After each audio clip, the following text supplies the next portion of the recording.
Ani duraan dursee nagee negala. Akkam naaf jirtani hunduu walii gala. Waa hunda kan dursu nagee rabbiiti. Itti aansuun immoo yaada mataa kooti. Daqiiqaa muraasaaf meena dhaggeeffadhaati. Walaloon kiyyalleen waanuma keenyaati. Dhagayaa hubadhaa akka armaan gaditti. Dhagayaa hubadhaa akka armaan gaditti. Sooshaal miidiyaa irratti baanee utaalee dhiichifnee viidiyoo waraabnus. Viidiyoon keenya heddummaatee laayikiif koomentii miliyoona galus. Gaaf tokko ni sheenuu inaa hanga feene beekamnus. Gaaf tokko ni sheenuu inaa hanga feene beekamnus. Nuti qullaa sirbinee viidiyoodhaan gaddiisaa. Gariinis wal arrabsee arraba san gaddiisaa. Nun jaan maatiin teenya. Maali ni maraataniisa? Gaafa isaan nun jaan maali mee mallisaa?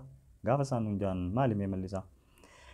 Gaafa umriinis ol deemnee ilmaaniif maatii soorannee gaafa mucaan keenya viidiyoo san nutti gabbane dachii gadiin seennu yaa bawaa salphannee dachii gadiin seennu yaa bawaa salphannee nuun jetti ilmoon isin akkana turtanii maaliif gaafa san akkana taatanii isin gaafas aadaaf amantiin qabdanii viidiyoon keessan kun seenaaf ta'a jettanii wayii takkaa yaaddanii maal qaba gaariin beekamtanii eefa siina dhaltanii silaamatumaanuu na dhaluu baattanii warri viidiyoo hin taane gadhiisnu warri viidiyoo akka hin taane itti dalenu takka waan akkanaa yaan gaafa ilmoon teenya akkana nu jette maaltu nutti dhaga'ama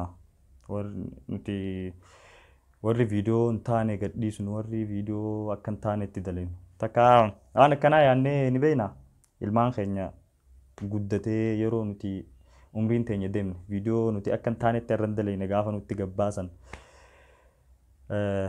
waan gaarii adaleenu jechuu qiyyaaf jechumaa fi waan gaarii yoo adaleenu taate ilmoon teenyas mataa itti ol qabatti maatiin teenyas nuun boontii nuun dhaadatti rabbiinis nu jaalataa jechuudha kanumaaf galatoma.